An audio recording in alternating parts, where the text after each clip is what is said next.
All right, welcome everybody. My name is Damien Circus. I'm of a company called Next Audio Labs, and we make an app called Rekord Buddy. You might have heard of Rekord Buddy before. The version 1 was a software that allowed you to take your Tractor record box collections and go back and forth between them, converting your cue points, your beat grid, your playlist, everything between the two programs. What I'm demoing here today is version 2 of Rekord Buddy, which allows you to also convert to Serato. And down the road, before the end of the year, we'll have Virtual DJ, PC DJ, pretty much all the major DJ software supported. Now, Rekord Buddy 2 has been a long time coming, and I'm happy to announce that we're in the final stages of beta on this, which means that it will finally ship on Mac only to begin with, at the end of this month, beginning of next month, and then there will be a Windows version before the end of the year.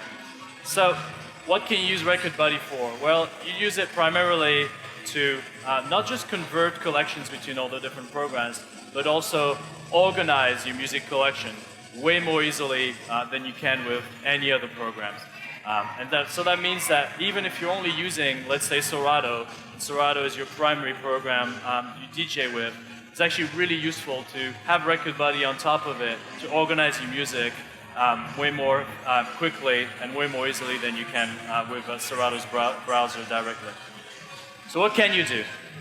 Well, as a DJ, when you organize your music, prepare for your gigs, you're going to spend a lot of time basically sorting music. When I mean sorting, it's not necessarily ordering things by, alphabetically, which is what most people say when they talk about sorting. It's actually taking your tracks and storing them into different buckets to basically know which ones are, which genre, which ones are which BPM.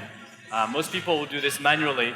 Rekord Buddy 2 allows you to do this automatically. So the beauty of this is you can basically choose any playlist that you have with a bunch of tracks in them, and then sort that playlist by whatever criteria you want. And say I want to sort by BPM, automatically creates sub-playlists with the different BPMs that that top playlist contains. And the beauty is that these are not static playlists. These are basically live. They're kind of like smart playlists on steroids. They're live updated based on what this top playlist contains. And you can choose whatever criteria you want. I can say now I want to sort it by genre. I get all the subgenres that the top playlist contains. You can go as many levels deep as you want. Say you want to sort it then by the key that was found in Tractor, and I got all the different keys that the house playlist contains. So really simple, really powerful.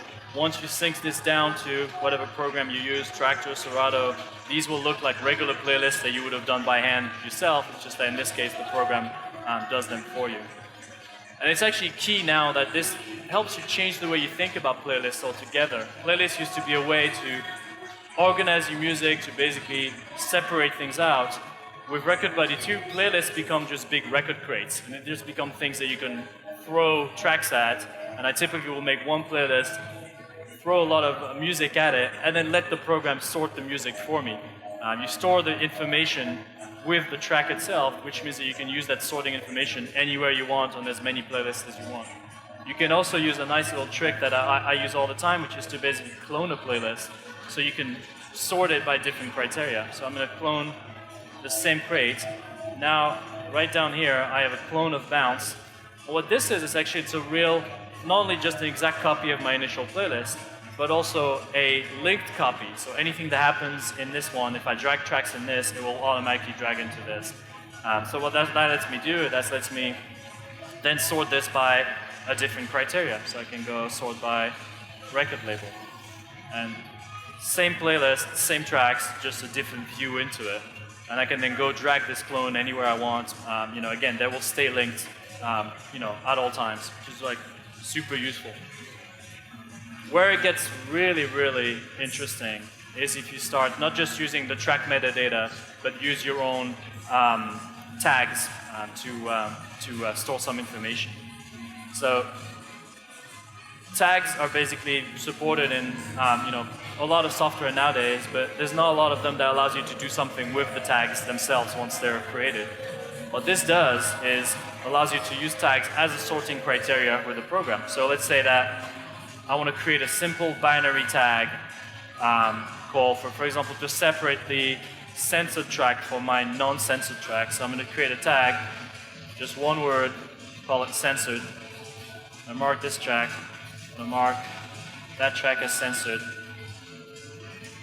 Now, I've created a new tag, but I've also, because of that, created a new sorting criteria. So I can sort this playlist by censored, and automatically creates the sub-playlist. And you don't even have to type anything when you're tagging tracks. All you need to do is just select some tracks, drag them into the tag, and bam, they're tagged automatically. So super simple, super powerful. And you can go a little bit further, create more complex tags. I use one that basically indicates when the track should be played in my set. It's called set time. And set time actually has the name of the tag and also has a value. So you basically just extend not just a tag, not just a binary on-off tag, but something that has a name and a value after that. And when you sort by set time, it uses the values that set time contains to basically create the sorted playlist underneath. So super simple. And just to demonstrate, as I was saying earlier, that this is all live, if I was to drag a track that has a different set time that doesn't yet exist in here, automatically creates the new playlist with the new sorting information. So super easy, super powerful, and icing on the cake, you can still use that to then transfer your collection. If you're a Tractor user, you want to try Serato out, or if you're a Serato user, you have to play on CDJs somewhere for a night, take your collection with you, bit, grid, cue points, playlist, everything, transfer it to the program. It's still your collection, everything is still available. So we are, for the rest of the show today, we're at booth A102, which is about 3 stands down the road right there.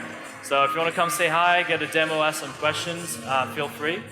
And I hope you enjoy Rekord Buddy. I think you guys are going to absolutely love it when it comes out later this month.